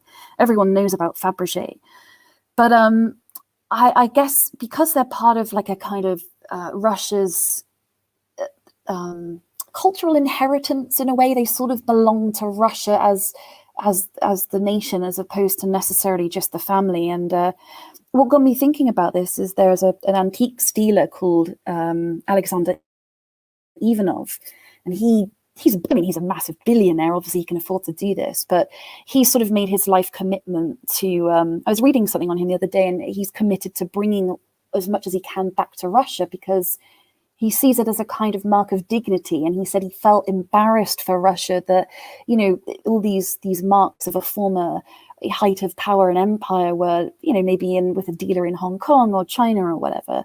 And I thought that was quite an interesting commentary on the way in which a nation and dignity, even after 100 years, there's this kind of desire to bring back, like, to the motherland, things that are sentimentally important, of course very decadent and rich as well. Does that make sense? Kind of overdone that a bit, haven't I? That was a very pretentious way to put it. No. Yeah, like those Faberge eggs are sort of part of the Russian heritage, I suppose. Yeah. I mean, I think most of them are in private hands right now. I think, what's that guy, Forbes magazine, Malcolm Forbes, I think he owned like 12 of them. Forbes. I think there's only like 40 odd in the world, and he owned like 12 at one point at least. Right. And yeah, they're fantastic things, aren't they? I think as well. I think they stand as a sort of a physical remain, sort of an artifact, a physical thing you can point to that shows the decadence of the late Romanovs. Because they are fantastically bejeweled and golden and things, and they were just given as Easter presents. They're these bejeweled eggs that they would give to each other as an Easter present. Yeah. I mean, that's quite decadent, isn't it? Really. Wow. Whilst a lot of your people might be starving or whatever, to be doing that, and so but yeah, I mean, they are a fantastic thing. I think one thing I would say about the Bolsheviks and the communists is that they didn't, completely just, like the Hermitage is still there and everything. They didn't actually burn down the Tsar's palaces and things. I think sort of the French revolutionaries, for example, were a lot more destructive, or the Chinese in the Maoist period were a lot more physically destructive than the Russian Soviets. But yeah, I mean, the fact that they still survive is incredible. Yeah, it is. I mean, I noted because I know that one of the things they immediately got to work doing was tearing down churches and melting down the bells of these churches, which is quite interesting. And it seems that they didn't necessarily, I don't know if you can destroy gems, or I guess you can't really destroy diamonds and things, can you? But they sold a lot of it off. So there's a lot of it floating around out there, and a bit of a black market, I guess. And some of it's lost still. And I always find it interesting how there's this kind of contemporary. I watched this documentary, and there are so many archivists the world over who make it like a full-time profession trying to hunt down these lost treasures. And I guess I wondered if there's something more to that psyche than just naked self-interest in riches. I don't know, but everybody is kind of enamored and sort of finds it curious. Maybe it's like just the idea of a lost treasure hunt is just kind of exciting for us. I'm not sure. But they're very decadent, yes. Well, I just think there's people are interested in every single level of their own history. They might not particularly agree or like the period, but it's part of their heritage, you know. So, for example, there's periods in English history I'm more or less interested in, and yet there'll be someone out there that is fascinated by that one little period, and you know they'll go into it and research it endlessly. So, yeah, it's just I don't think it's that surprising that even you could even say a big chunk of Russians are just fascinated by the Tsarist period. I mean, even if they don't agree with the autocracy of the Romanovs, you can still be fascinated by it. Like, so, for example, I'm really interested in the age of King John, but I think King John is a terrible figure, a terrible person. If he were alive today, you could easily describe him as a monster.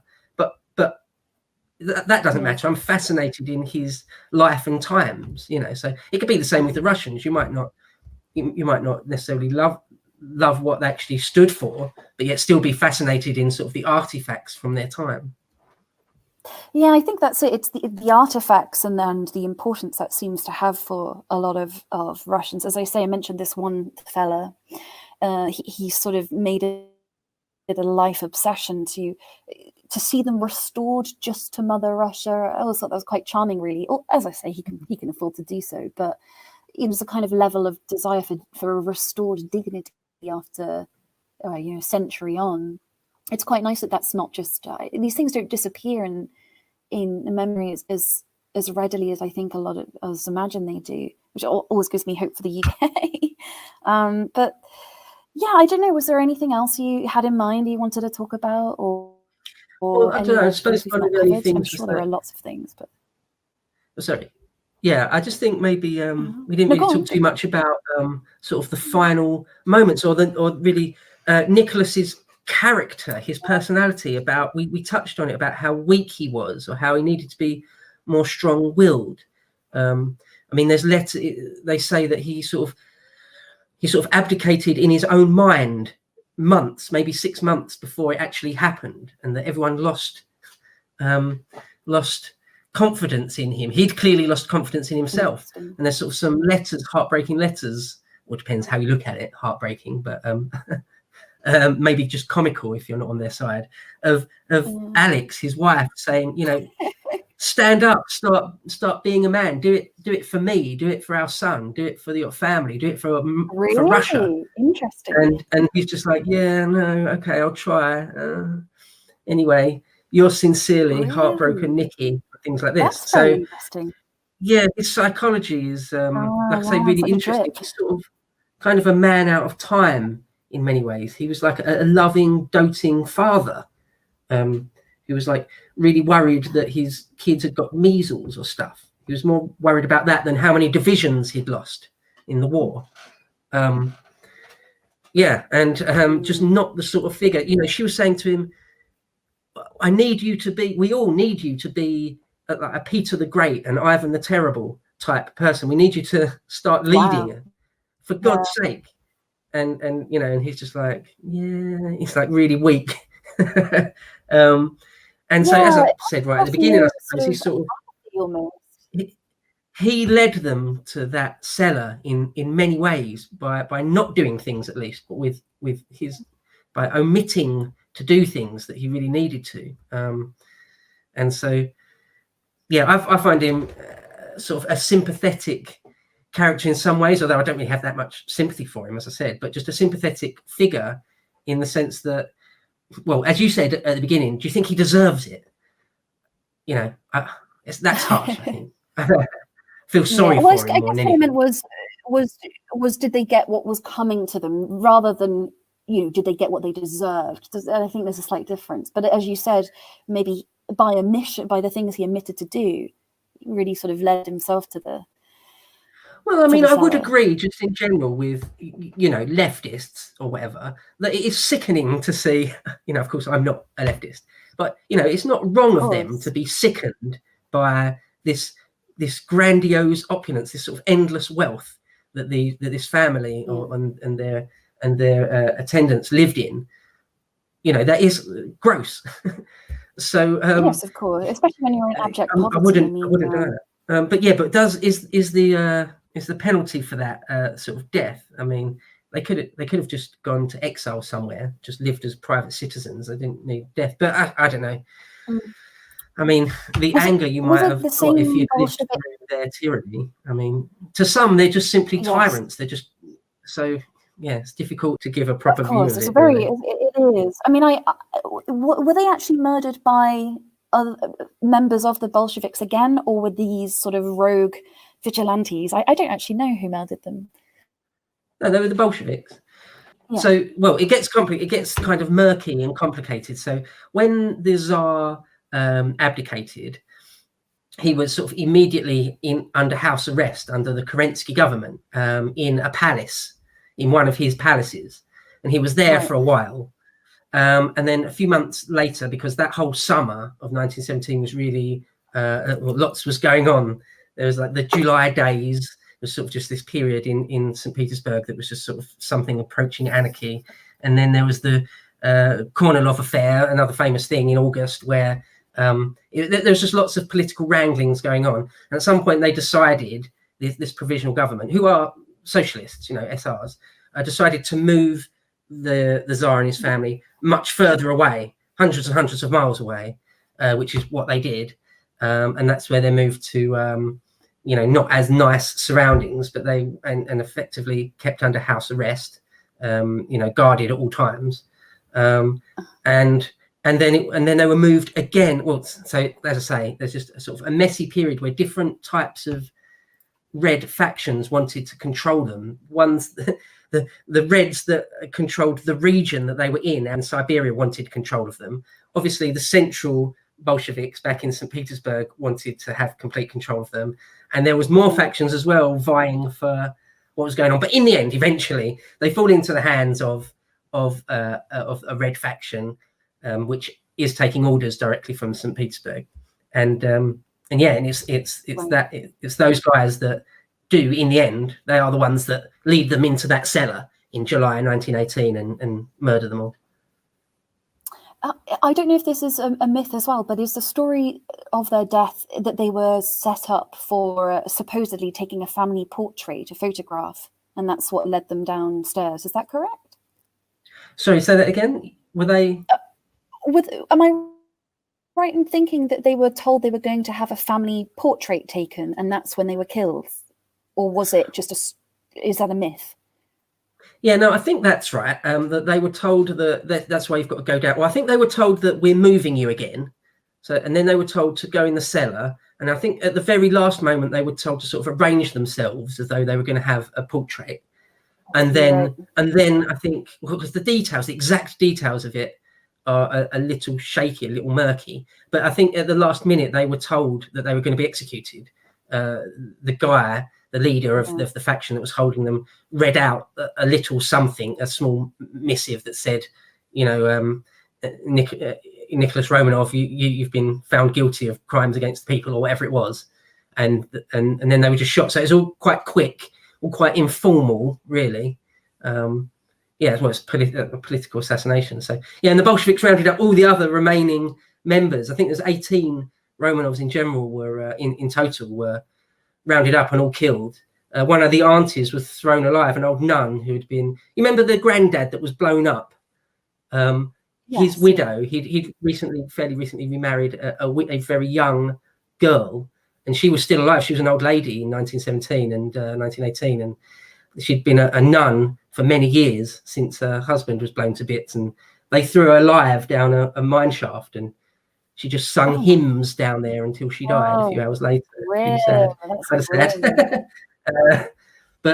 Wow. Yeah, and that was the end of the. That's the end of the Romanov line. They just took the bodies out and burned them a bit and thrown them in a. Yeah, it's all very dark.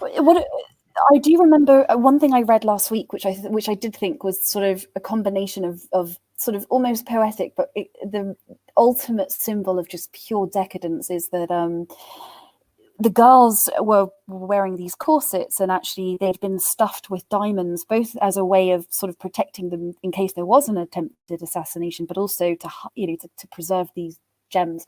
And when they were shot, so the story goes, this account, this kind of cascade of diamonds started spilling out. I just thought, oh Lord, like that's quite an image, isn't it? What you make of that, I don't know, but yeah, that is one of the stories that they're jewel encrusted or jewel lined corsets, and I think that's true because all the accounts agree on it. That there was, and I think there was a lot of them as well, like a kilo or more of diamonds and assorted other gems. Yeah, they had a lot on them. Yeah, of course. So, what was I going to say? Oh, what about the Princess Anastasia? There's quite a cult around her. Obviously, it was a Disney film. I've not actually seen it, or not for years. Am I right in thinking she was missing from the final resting place or the grave they found later? Yeah, there is some sort of confusion about that, or some sort of, but I think that's all been put to rest now. Because there was an old lady that all through the 20th century or the late 20th century claimed to be Anastasia Romanov. That's right. And I remember watching a documentary, I think in the 1990s on TV, of this little old lady claiming that she was. But I think it was shown, I think it was proven, completely with DNA or something, that she just wasn't. I might be wrong about that. I could be terribly wrong about that, and someone will say, I'm sure you're right. It's but kind of because where their final bodies or their remains were found, it's all a little bit messy. They were thrown down a mine shaft, and then I think they were exhumed very soon after, like a day or something after, and sort of half buried in some bog kind of nearby, and then they weren't really properly found and exhumed again until I think the 1990s or something. And even then it was only sort of partial remains and stuff, and it's just it's pretty gross stuff. But that's the story. The report, even today, I don't think has been fully released, has it, on their assassination? I'm not sure why. I don't know what, from the sort of Russian archives. I think most of it has been. I don't know actually. There's probably loads that's still left to be released, but I thought we know most of the details now. I believe. I'd imagine so by now. But I did read that, but I could be wrong. So shall I read out some of the questions that have been sent to you? Is that okay? Sure, if you want. Sure. Yeah, so I should have said, I didn't even say at the beginning, folks, that you can put your questions on entropy. Still a few minutes to do that. For some reason, it always says that I'm offline, but I can actually see them. So if you want to ask a question, there is still time to do so. You don't have to send money, though. You can it's just a good way for me to gather the questions because the chat moves too quickly. All right, so JD Solway says, thanks for the stream. DOA and History Bro, a fine way to spend a Sunday Arvo. F the Bolsheviks. Okay, thank you very much. So a few questions from Silence's Lenin. Have either of you seen the film Russian Art by Alexander Sokurov?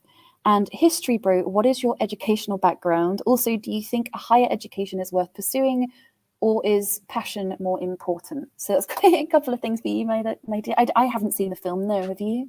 Russian Art? I haven't seen that film, I'm afraid. So I couldn't comment. I'll have to look it up though, if you recommend it, yeah. Russian Art. So what was the question? My educational background? I've got an undergrad in ancient history and a master's in politics and government, political philosophy. That's it. A few A levels in history and classical civilizations and that. And what was the other question? So the other question was, do you think a higher education is worth pursuing, or is passion more important? Well, it depends. If you want the higher education qualification for a specific reason, there's a bit in Goodwill Hunting when he says, your entire education boils down to a library card. Your Harvard humanities education in history or something. I could get the exact same thing with just a library card.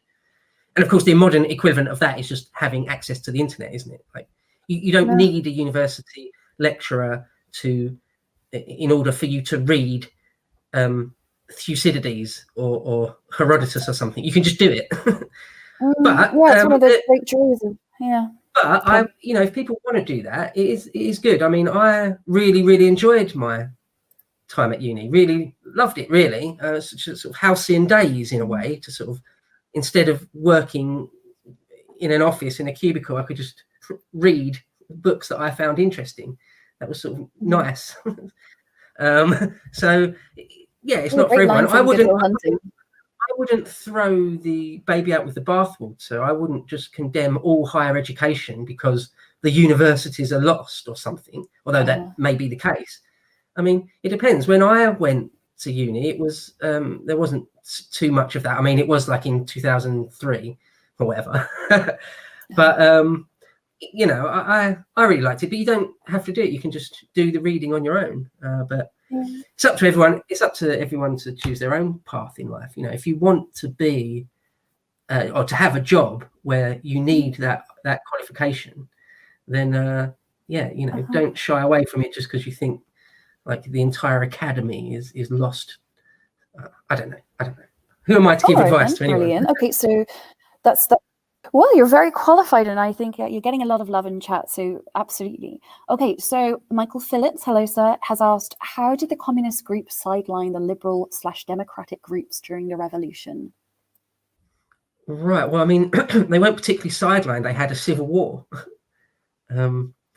Yeah, I think we talked about that with the Reds and the Whites. Is that sort of cover so sort of liberal or any sort of less aggressive strain of socialism, or anything approaching sort of liberalism or constitutional liberalism. All of those had been ideologically opposed to the Bolsheviks since forever, since before the turn of the 20th century. So there's no question that they sort of would work together and then were sidelined by the Bolsheviks. Like the Bolsheviks elbowed them out of the nest at the last minute. No, they were always complete ideological enemies. So, I don't know if that answers it. I don't know if I've got the wrong end of the stick on that question. No, that's a perfect answer. And okay, we have another one. So Red Pilled Pharmacist says, hello, sir. He says, I know Simon Sebag, Montefiore and Robert Massey write about the Romanovs. Are there any other authors you recommend for learning about this topic? I don't know. Sebag Montefiore, Simon Montefiore is one of the very best. I read a big book of his, listened to a big chunk of the audio book of it. So he's, I think, considered one of the main gold standards on them. Who else talks about them? I can't think off the top of my head, but he's sort of the main one. Carlin earlier, was he quite good? Well, he's got a podcast on it. He did a series called Blueprint for Armageddon, which is all about World War One.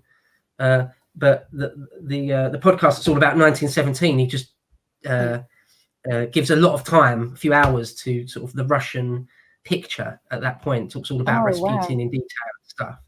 I'll download that then. That sounds excellent. He does so much, that guy, Dan Carlin. Yeah, that sounds fantastic. All right. Well, it's been a real pleasure to have you. I mean, obviously 2 hours, it goes by so quick. And thank you so much, though. You're so knowledgeable. You really was quite remarkable and quite astounding how well read you are on this. And thank you, chat, for being so well behaved. I know that there's a lot of opinions. Some people are very pro, some people are very much of the revolutionary persuasion. So I enjoyed reading what you had to say. I admire all of your honest opinions on it. And I'm sorry we don't, it's such a huge topic. But I really enjoyed that. That was good fun. In fact, I'm keen to go and maybe watch this Russian art film this evening. And whilst I make my tea, I might put on the Dan Carlin podcast. Well, so I would just remind you. Remember the Alan Rickman Rasputin film? That's a good one. If I seem to remember, I haven't seen it yet, but it was. I mean, is it just called Rasputin? I think it is. Yeah. Oh, Yeah. perfect. Well, he's great anyway. That sounds right up my street. I might put that on later. And everyone, please please do subscribe to History Bro, because actually his channel is really, really good quality, and particularly, as I say, particularly Stalin series. Although you've got quite a number of, so you've got one on Drake I really liked as well. Really, really cool. Oh, thank you. So, Yeah, I mean, a lot of people said they liked that Drake one. The guy I recorded that with, a good friend of mine, Dan Davis, the author, he sort of leads that one, but that is a really good story. I mean, if you're English as well, I mean, it doesn't really have to be along those lines, but you know, it's one of the great English heroes kind of thing. absolutely. Yeah, I mean, I guess we'll have to start thinking about the next time we stream. I'm sure there'll be something coming up in the pipeline that we can cover, and maybe some sort of other revolution or whatnot. But yeah, so I'll say a very happy Sunday to you all. Thank you all for tuning in. That was really good fun. And have a lovely Sunday, everyone. And don't forget to say your prayers. And I'll see you all later. Okay? Bye.